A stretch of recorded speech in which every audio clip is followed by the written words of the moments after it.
Hello Nigerians, make we talk.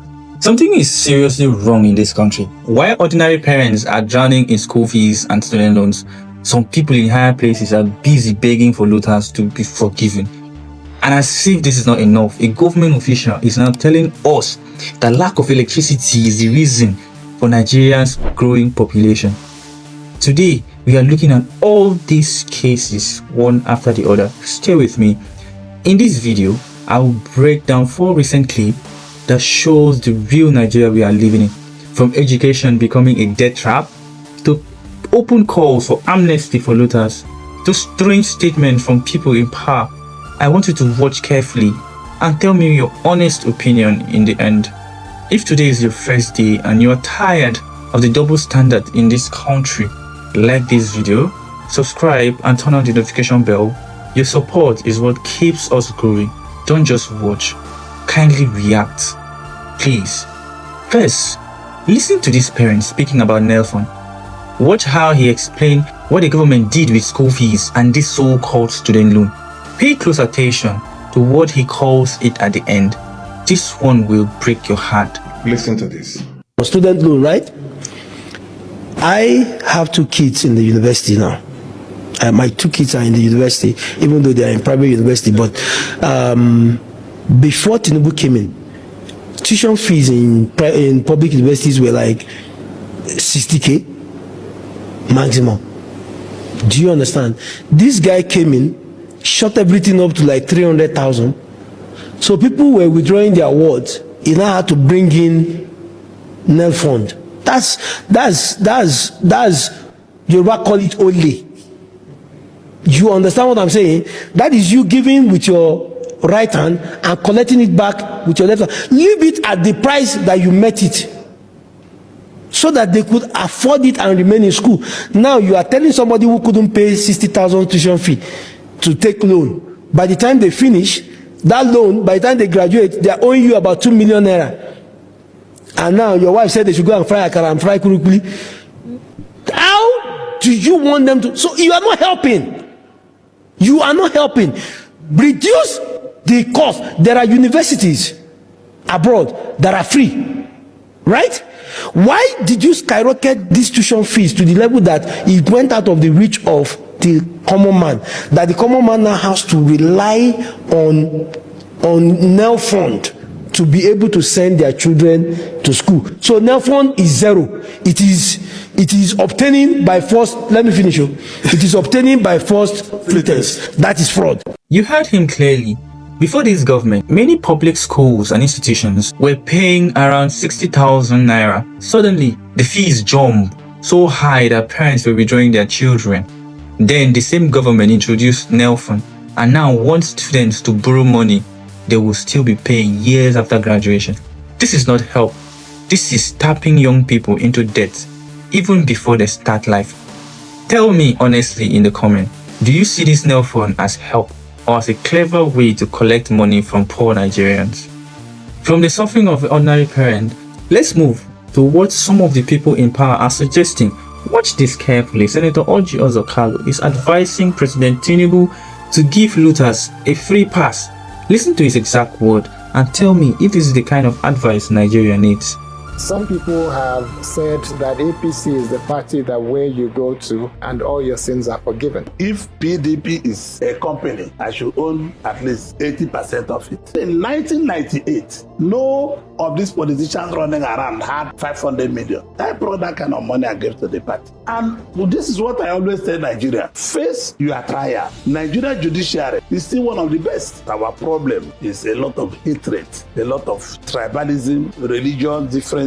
You are here in this country. You saw a president destroying my businesses and you never said anything as a journalist. You saw President Obasanjo destroy everything I suffered for that I got before I became governor. So how can the economy grow? Between the houses in Abuja, if you search all the houses, you might have over $50-60 billion lying down there. I would like President Tinubu to give a window of 2 years and say from 1960, no matter where you keep the money, return it to Nigeria, nobody will touch you. This is pure self-interest. A man with his own history is now saying looters should just return the money and walk free. No punishment, no investigation. In a country where a student who take a small loan will be chased for years.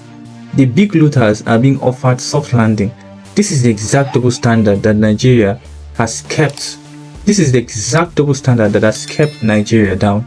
Do you support this idea of amnesty for looters? Or do you think that people who stole from this should face the full weight of the law? Drop your answer in the comment. I want to see where we all stand. From looters waiting free pass, let us hear from another government official, Ayo Fayose, the new REA chairman. He's explaining why Nigeria's population is growing. Watch this and tell me if this is serious leadership. You don't address this issue of electricity, the people at that level have no alternative attraction. Nothing else matters to them. After 7 o'clock, it gets dark, everybody is engaging their wives. And the population simply becomes double. The simple problem is because there's lack of electricity.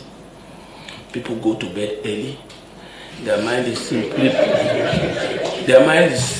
prepared that, well, if this is the only available recreation, let me remain here. But when we address this electricity, there will be a nightlife. There will be recreation outside your wife. So according to him, because there is no light, people go to bed early, and this is why population is increasing. He said it with a straight face, while Nigerians are suffering blackouts, spending money on generators, and businesses are dying. This is the level of analysis we are getting from someone in charge of rural electrification. Is this the kind of conversation we should be having about electricity in 2026? Or is this just another example of how disconnected some of the people are from the real pain of ordinary citizens? Tell me in the comment. Finally, after all these heavy issues, let's look at something lighter that still went viral. This is from the white wedding of popular streamer Peller. Watch what happened when the pastor asked him to repeat his vows. Why you may not be lawfully joined together in matrimony. Do confess it, for it is sure if any person are joined together otherwise as God's allowed, their marriage is unlawful. So this is the time and chance and opportunity for both the couples, if they know any reason why this marriage should not hold, and also for anyone in here who has a reason for this marriage should not hold. This is the time to be able to speak or forever hold your peace. Okay, there's a reason there. Let's take that reason. I was just joking. I was just joking. So it's great to know that everyone is part of this. So I'd like the groom to repeat after me. I do solemnly declare that I do not know any unlawful impediment. I do not see. Okay. I do solemnly declare that I do not. I do so many declare that I do not know any unlawful impediments. Why? Any lawful impediments. Any lawful impediment. Why I, and say your name. Why I, repeating your name. Your actual name. Okay. Your government name. Okay. Bishop, okay. Why I, Abib, repeating your name. May not be joined in holy matrimony. Smaller. They do that so. Step by step. Okay, we'll try. May not be joined. May not be joined in holy matrimony. In holy matrimony. To the name of your wife. The name of the wife. Okay, let's have the bride. The bride.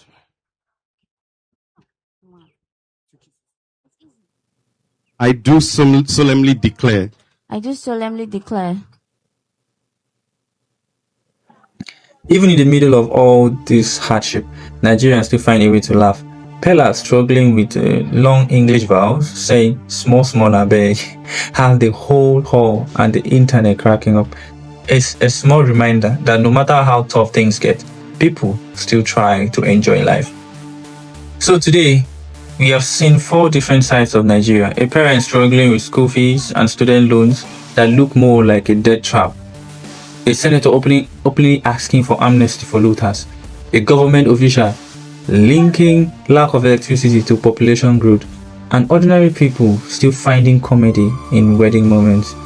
The pattern is clear. The system is hard on small man, but soft on those who have taken it from the country. Until this changes, we will keep moving the cycle. Now, I want your honest reaction. Which of these 4 clips angered you the most? Do you support Nelfon, or do you see it as a death trap? Should looters be given amnesty, or should they face the law? Drop your real opinion in the comment. Don't hold back. If this video made sense to you, like it, share it with someone, and subscribe so we can keep talking about these things together.